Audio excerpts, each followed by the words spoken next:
28वें श्लोक में भगवान कहते हैं ये शाम त्वंत गतम पापम जननम पुण्य कर्म नाम ये द्वंद मोह निर्मुक्ता भजन्ते माम दृढ़वर्ता।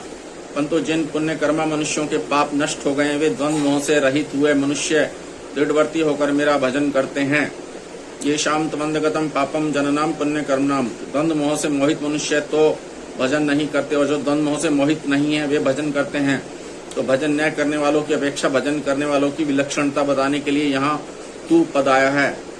जिन मनुष्यों ने अपने आप को तो भगवत प्राप्ति ही करनी है इस उद्देश्य को पहचान लिया है, अर्थात जिनको उद्देश्य की स्मृति आ गई है कि यह मनुष्य शरीर भोगने के लिए नहीं है प्रत्युत भगवान की कृपा से केवल उनकी प्राप्ति के लिए मिला है, ऐसा जिनका दृढ़ निश्चय हो गया है ये मनुष्य ही पुण्य कर्मा है। तात्पर्य यह हुआ कि अपने एक निश्चय से जैसे जो शुद्धि होती है, जो पवित्रता आती है वह यज्ञ दान तप आदि क्रियाओं से नहीं आती।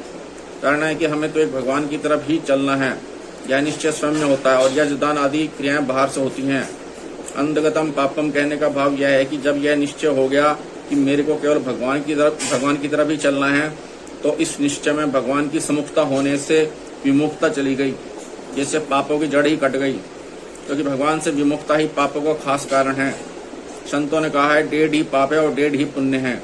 भगवान से विमुख होना पूरा पाप है और दुर्गुण दुराचारों में लगना आधा पाप है।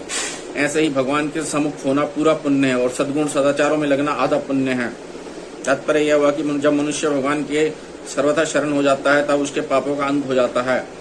दूसरा भाव यह है कि जिसका लक्ष्य केवल भगवान ही है ये पुण्य कर्मा है, क्योंकि भगवान का लक्ष्य होने से सब पाप नष्ट हो जाते हैं। भगवान का लक्ष्य होने से पुराने किसी संस्कार से पाप हो भी जाएगा तो वह रहेगा नहीं, क्योंकि हृदय में विराजमान भगवान उस पाप को नष्ट कर देते हैं।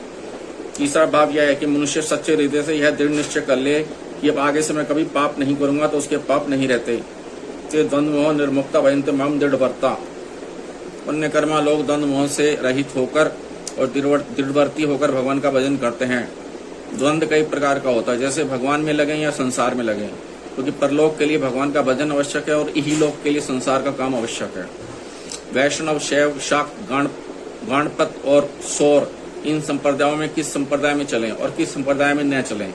परमात्मा के स्वरूप के विषय में द्वैत, अद्वैत, विशिष्टाद्वैत, शुद्धाद्वैत, अचिंत्य, भेदाभेद आदि कई तरह के सिद्धांत हैं।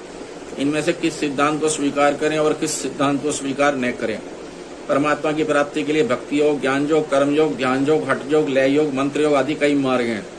उनमें से किस मार्ग पर चलें और किस मार्ग पर न चलें। संसार में होने वाले अनुकूल, प्रतिकूल, हर्ष, शोक, ठीक बेठीक, सुख दुख, राग, देश आदि सभी द्वंद्व हैं। उपर्युक्त सभी परमार्थिक और संसारिक द्वंद्व